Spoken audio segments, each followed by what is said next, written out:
Welcome to USA Global TV and Radio, where our mission is to provide education, entertainment, hope, and inspiration. USA Global TV and Radio connects you with experts and audiences all around the world every single day to help you succeed in business and to live a richer life. Visit us at usaglobaltv.com to learn about career and life-changing training and mentoring programs like the Listening Mentor. Subscribe to our newsletter to stay informed about our special programs and offers. Discover how you can become a guest on one of our shows or a host or producer of a USA Global TV and Radio show of your very own. That's USA Global TV and Radio, where the doctor is always in.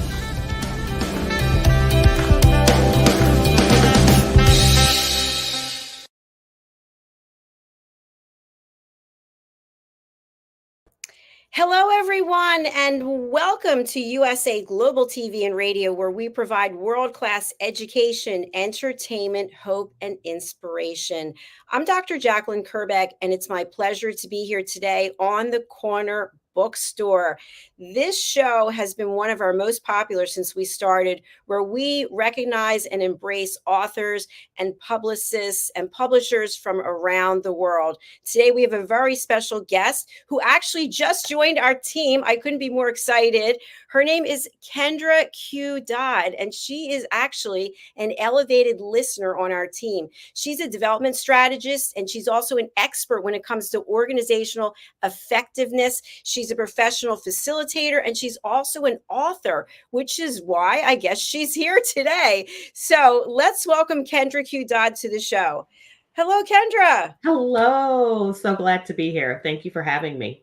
So nice to see you. And again, congratulations for joining our team. You know, as I spoke to you, that elevated listening is such a big part of what I believe we need in this world, my opinion. So we're going to talk a little bit about how listening also interacts or is a big part of the work that you're doing. So you're joining us from the States. You're in Minneapolis, and you have really helped so many people with the work that you're doing. So why don't you share a little bit about why you're passionate about helping other people? You know, I think sometimes our passion comes from our own experiences, really. Let's be truthful. And I think just, living to be understood. I mean, who has not been there, right? That you just didn't understand me or you don't understand me. And so I would say in the formative years of my life, 4 years old, I was plucked out of the environment I was used to, and I had to go to a strange place that was very unique. Not only was it different, but also then I was in a bubble, which was very challenging, that people knew we were coming to this town. Before, the neighbors beside you or in your neighborhood knows you, but the whole town knew my family was coming. And so just being understood, trying to develop in ourselves and not trying to be that pinnacle of being seen. And so I do that for others. Then I realized there's other people that feel the same way as me. I'm not the only one. And as I continued in my education, my formal education and college, I realized people just struggled with that and wanting to be valued and wanting to be heard. And so that just became my life work. I did different things of ambassador and advocacy and things of that nature. And I continue to do it. I was a human resources practitioner. Professionally, got my master's in human resource development, and I just continued to have that love and desire. And it probably started at 4-year-old me, I would say. Well, I love the beautiful smile you have and your passion for what you do. You and I actually spoke on the phone at length. We thought we were going to have a quick call back in May, and I just really loved your passion, your commitment, and your energy. We actually have Dr. Genevieve Pearl with us, and she's going to be joining us for the show. Let's welcome her as well. Hello, Doctor. Hi, thank you so much, and I'm happy to be here. I'm happy to meet you, Kendra. Reading your profile, I was so excited because personal development is indeed one of the greatest gifts we can do to anyone. And I'm happy with what you're doing. Keep it up, and I'm going to engage you for the next 30 minutes. Yes, thank you. Fantastic. Thank you, Have a great show. For having me. Thank you. Yes, my dear. So before I came in, I heard you talk about how at a very early age you had to relocate and all that. I must say that Reading your profile, one of the things that really got to me is that you've done so much work right from your very young age, and you've done so much in terms of developing other people. I would want you to share more about your journey and how some of the challenges and some of the hurdles you've had to go through as a woman. Wow, there's so many facets. Let's talk about the woman part a little bit, especially with, I don't want to talk about politics, but it's a topic, right, of a woman leader and how far should women go. Just to tell you, my father told me I could, growing up in the region of the South in the United States, very traditional in sense. It's kind of the birthland of the United States, of where the United States began. And so the biggest thing is my father was a police officer. Well, for the state. So there's something called a trooper, and he taught me how to do certain things. He told me how to, world is your oyster. And I would say, as a woman, um, first of all, is we have to realize the ability, right? We have to get used to the ability of no, but do we accept who people say we are? And I think that's the biggest thing, is the barriers that people tell me no, or do I continue? And I did. And I'll say one of the barriers too was my age at the time. You said I started very early. And I would say one of the challenges I had was being a leader that was younger than most of my peers. And so so there's so many layers of challenges we can all have. The thing is, are we going to use them as an opportunity? Are we going to use them as roadblocks? And I think that's the important thing to think about. Excellent. I mean, I'm so much in love with what you just said. I mean, when we encounter hurdles or challenges in life, I prefer to call them experiences Yes. because I feel it's an experience, whether good or bad. It Mhm. propels you for the next phase of life. So thank you Yes. so much. I would Mhm. want you to tell me a bit. I've seen that you've done quite a lot in terms of book reviews. Mhm. A lot of work has been done. Mhm. And I mean, for somebody who is so busy as you, how do you get the time to juggle all these things, do your book reviews, working your full-time work, and I'm sure at home too, you are doing so much. How do you get all these things sorted as a woman? Well, honestly, a lot of things is finding where your space is, right? We all get the same 24 hours. I think they say it's 168 minutes a day, right? And so when we look at that, is how would you use each minute? And so I fill my space if I'm driving. So I may not read, but I may listen.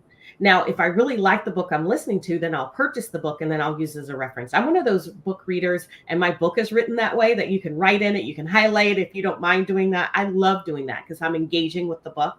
But I'll listen to my book. Matter of fact, there was a book this morning that someone told me about, and I'm like, please let it be on Audible because I'm flying out of the country. I'm like, okay, I can listen to the book.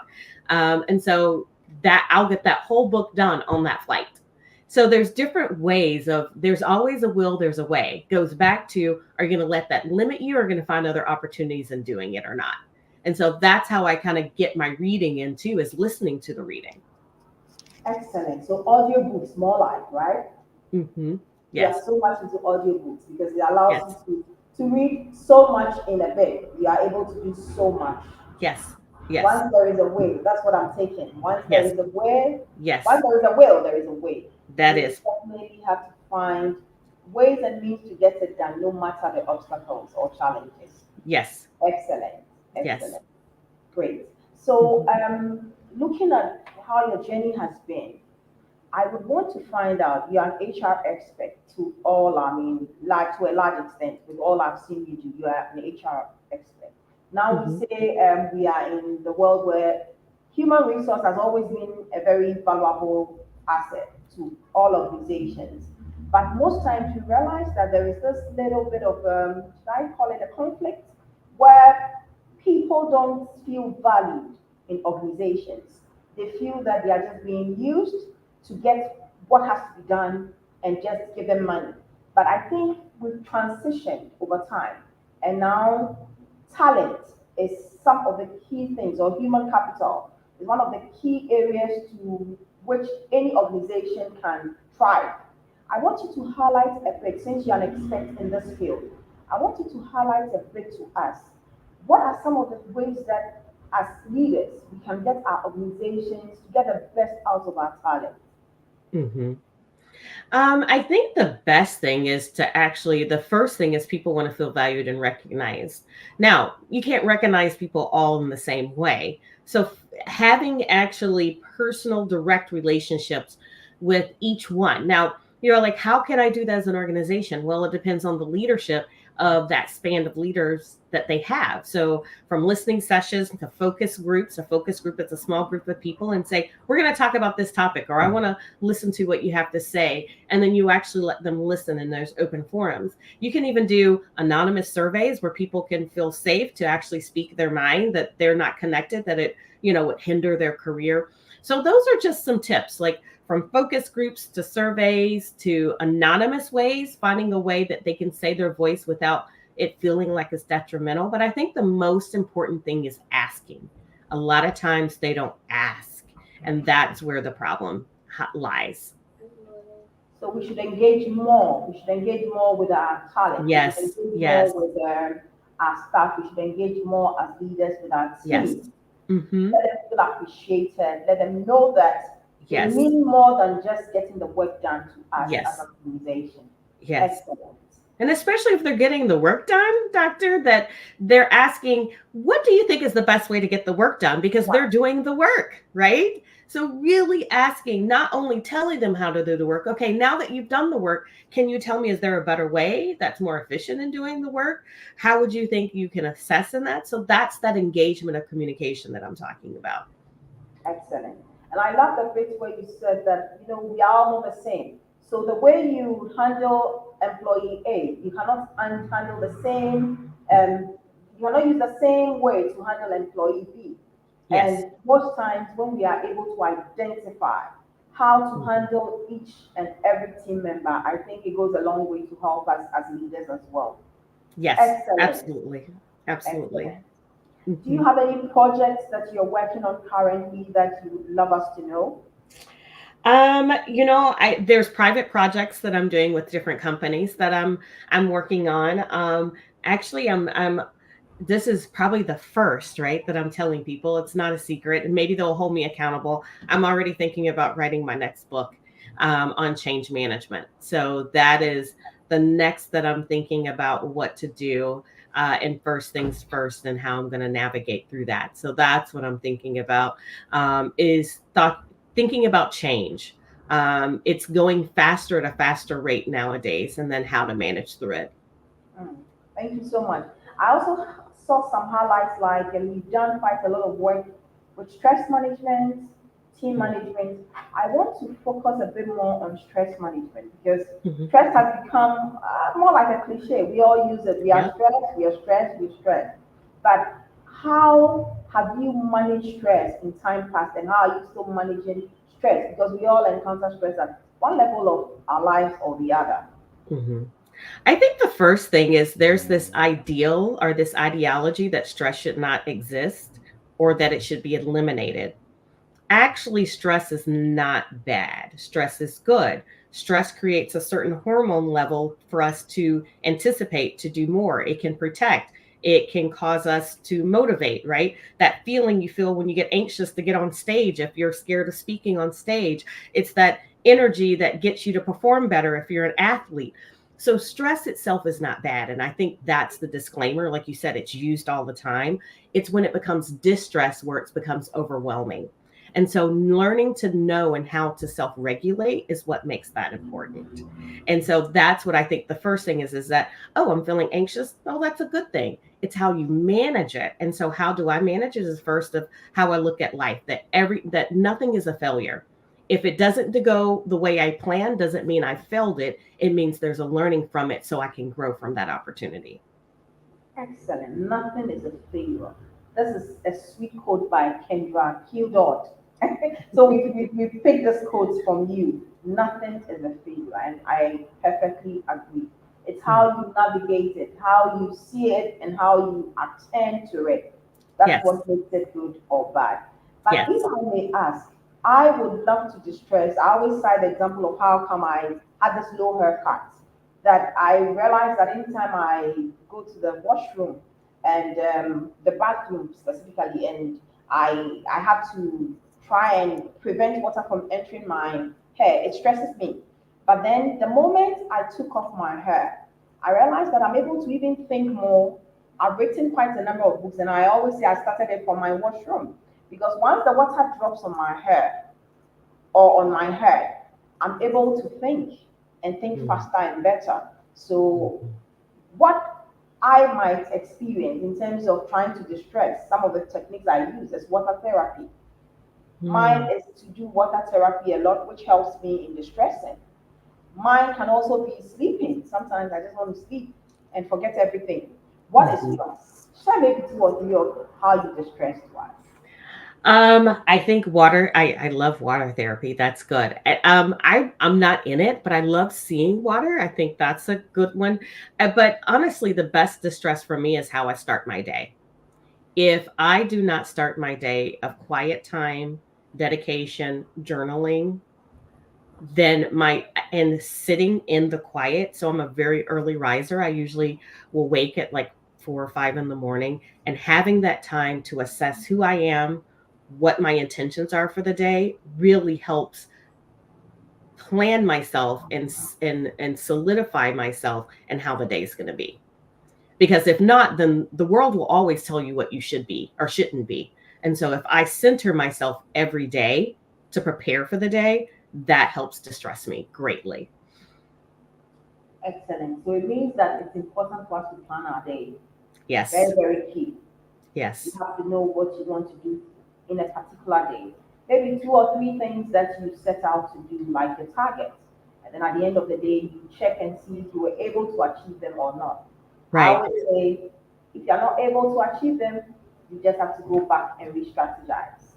But doctor, there's a key point that's a component that I want to make sure that helps me personally. It's not just the form of tasks, it's the form of mindset. So part of that day is 3 things that I'm grateful for, 3 things I'm excited about for the day. Then I do my task, because it creates your mind. You can do tasks all day, but I have clients that know how to do tasks, but then they get overwhelmed because they don't know what their beliefs are, or they negotiate and then that's been negotiated. So it's that centering on your belief system and value system that's just as important as starting your day each day as well. Excellent. So your mindset makes all the difference. Yes, absolutely. So that's the key that you have to set first. I'm sorry for having my pen. That's what you have to set first before then you get to the task. So that's the part I want to add, the piece of people are very good at checking boxes, but they're not very good at self-reflection. So self-reflection is a key takeaway for me. That Yes. no matter what you do, ensure that once in a while, if not every day, if it's not Yes. every week, ensure that definitely you have time to self-reflect, because Yes. that will ginger you onto other bigger things and know whether you are going the right way or how you should realign your strategies and get to the work or whatever you want to do, get done. Excellent. Yeah. I would want to know a bit more in terms of personal life. What are some of the things that you think that if you had given yourself maybe 10 years back, thinking 10 years back, you wish you had done that today you would encourage maybe someone younger than you to do? Right.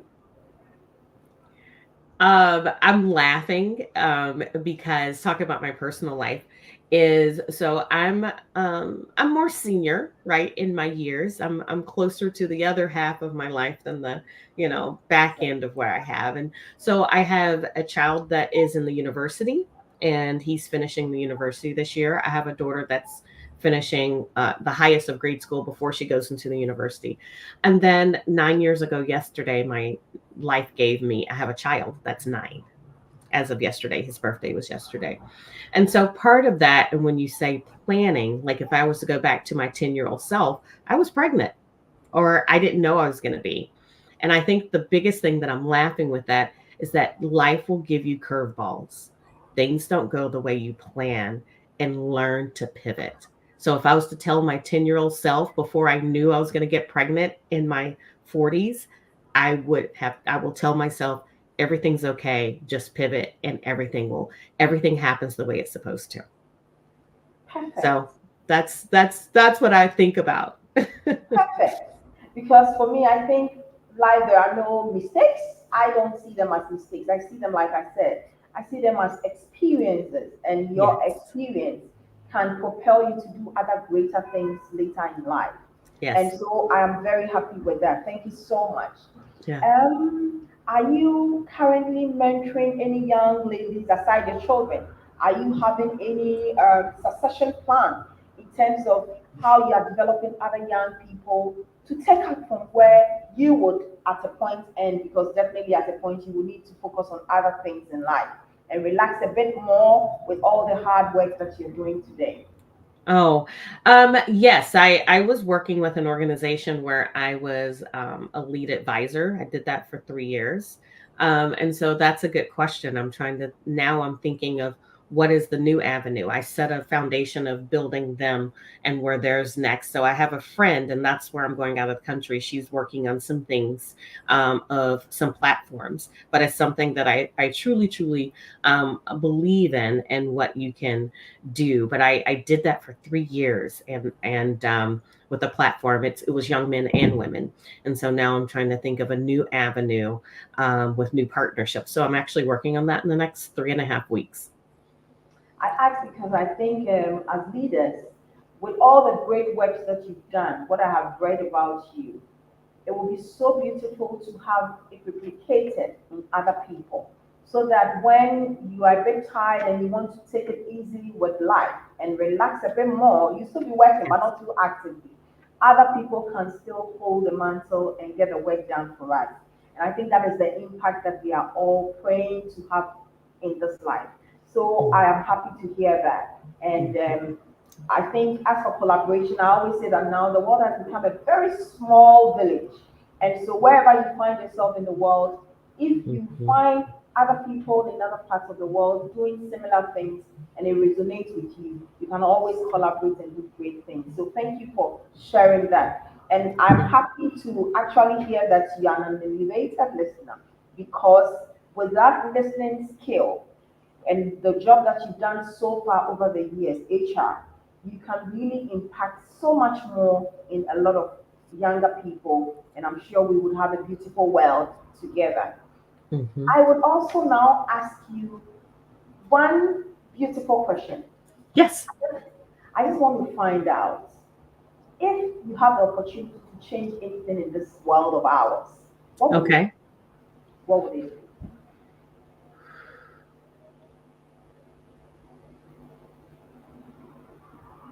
That's a Yes, challenging question. yes. And I love the way you pose with your hand under your chin. I really love that.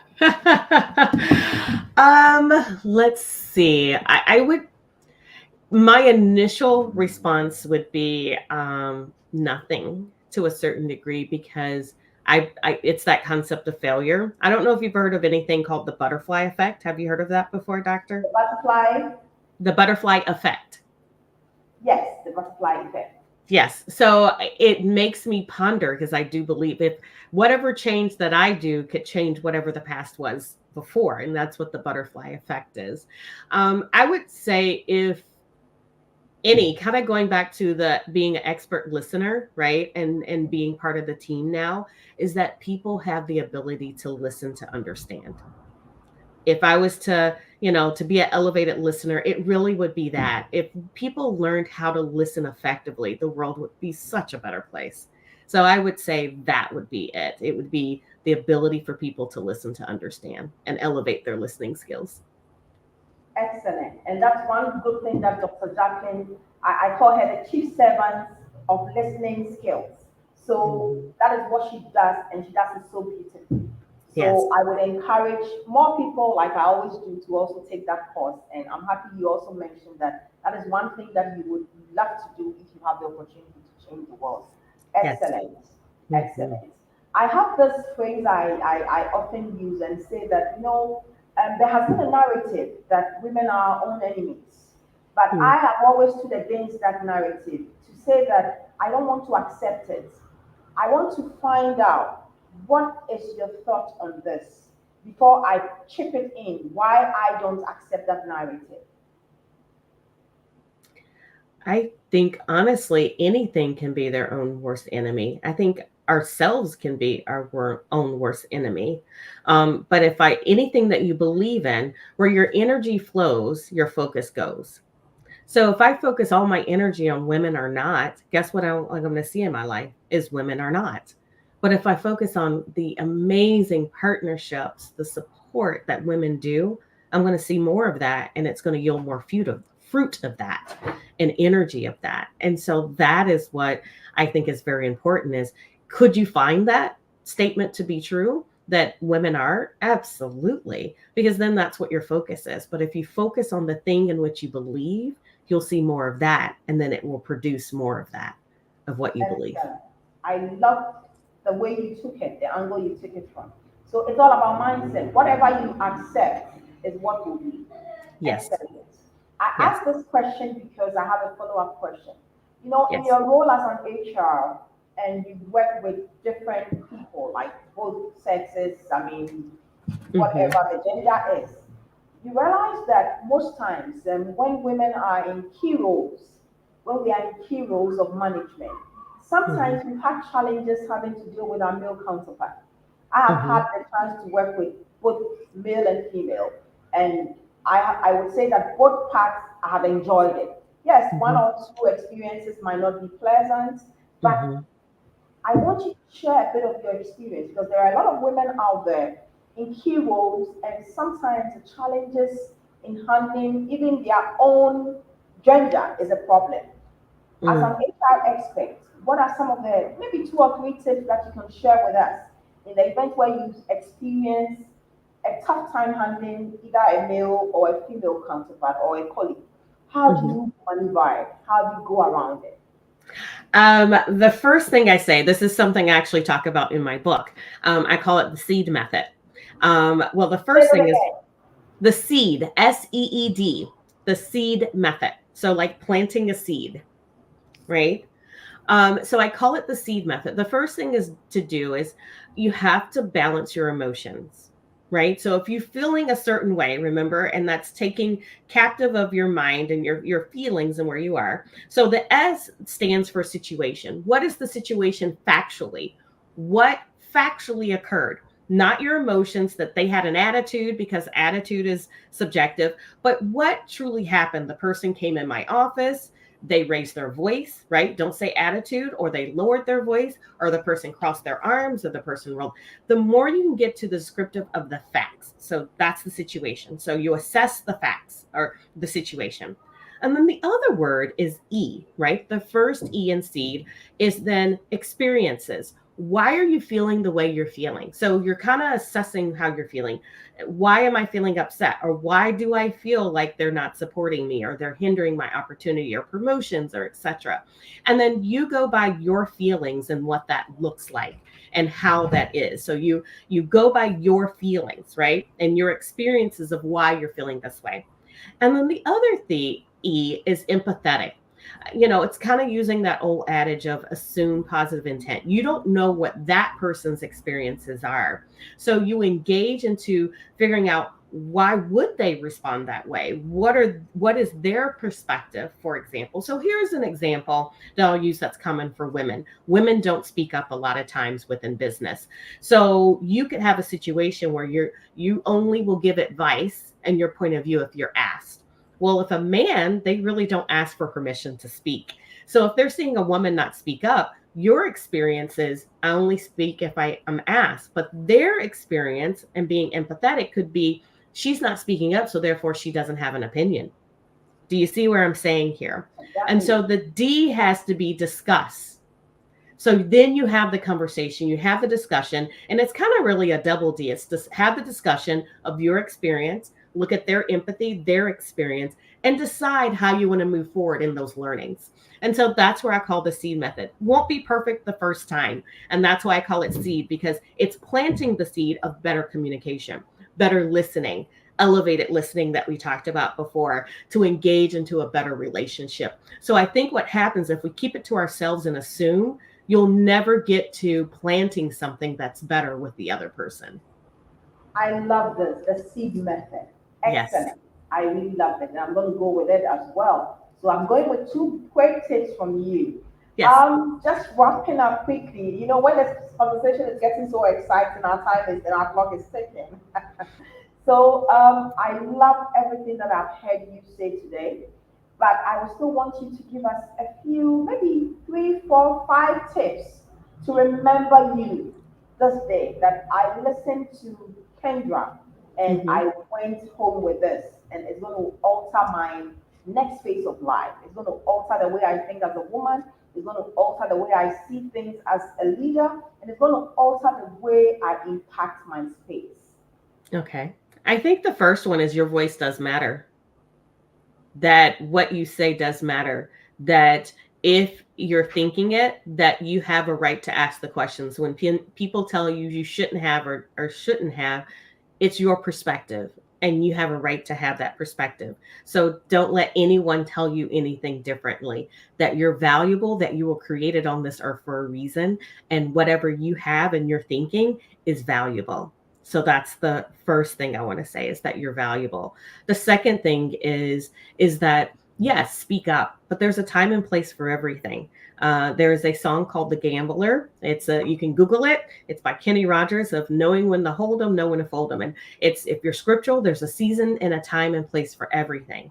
So I'm not saying you to go out and say, Kendra said I was to hear my voice. No, there's a time and place for it as well. Now, not when people tell you, it's when kind of that intuition that you have. And the third is go by your intuition.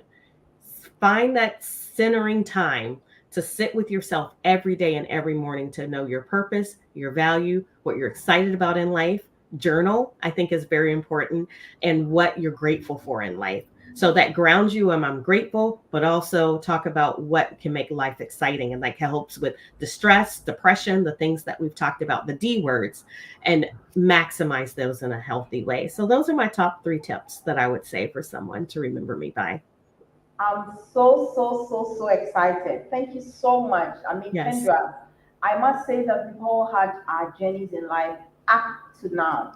But anytime you get the opportunity to listen to an expert like you, a woman who is all rounded, holistic, in terms of Mhm. all spheres of life, you have Yes. it. It, Thank it, you. it encourages us the more. I am really encouraged, and I must say that whoever is listening to us today, I'm sure will be surely encouraged because you get to know that you have a journey, but you are valuable. Accept who you are. Believe in yourself. Say positive things for you or be Mhm. positive minded. Ensure Mhm. that the mindset is right. Mhm. Speak up, but know when to speak. I always say be diplomatic. You just Yes. don't speak because you have the opportunity to speak. Because Yes. one word from you can land you in an opportunity or it can land you in trouble. Thank you so, so, so much. It's been amazing listening to you.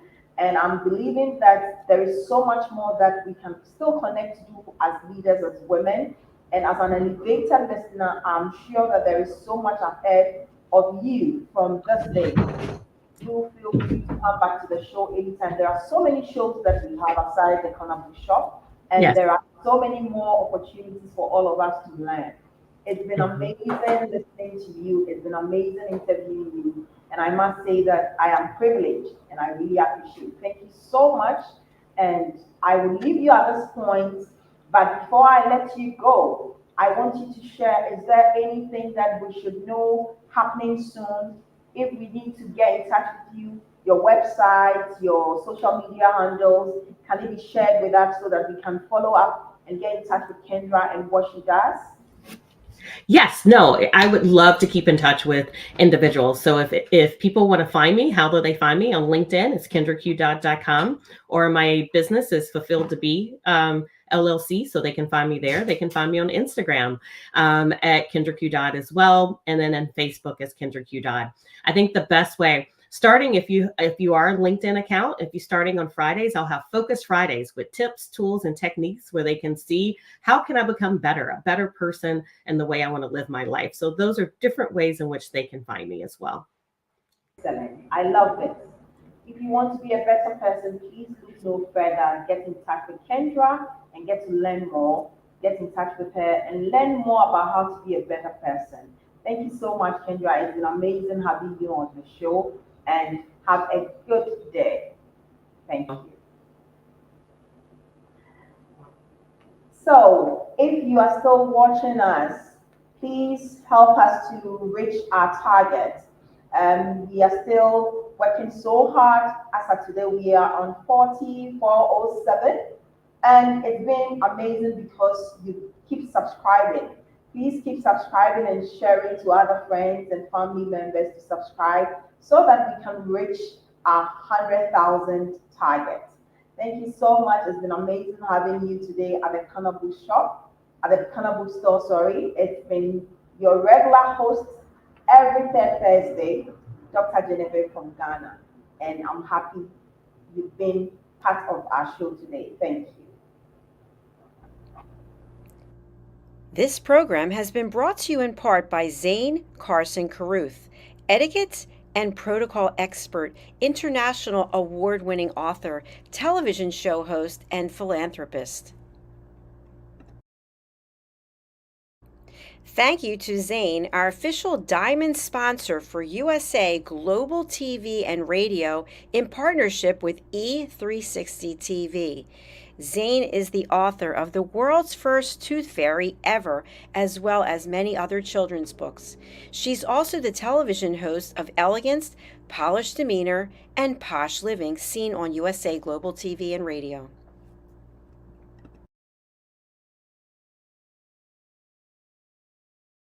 Hi, my name is Zane Carson Carruth, and I'm the author of this book, The World's First Tooth Fairy Ever.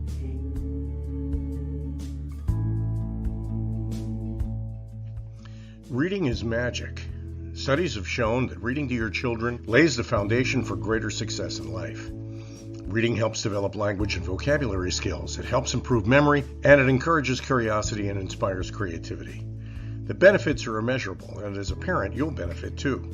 In only 10 or 15 minutes a day, you'll be creating more memories and a bonding experience that will last for years to come. So take time to read to your children. Read them books about things that engage and interest them. Tales of fairies and magic fascinate children, and as everyone knows, the Tooth Fairy is at the top of the list.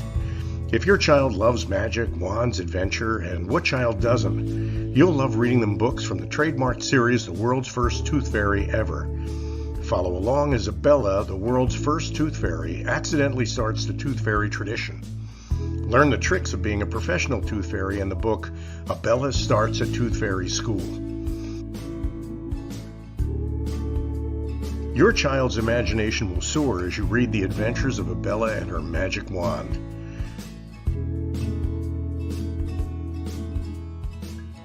These wonderful books are available at worldsfirsttoothfairy.com and at Amazon, Barnes & Noble, and Walmart.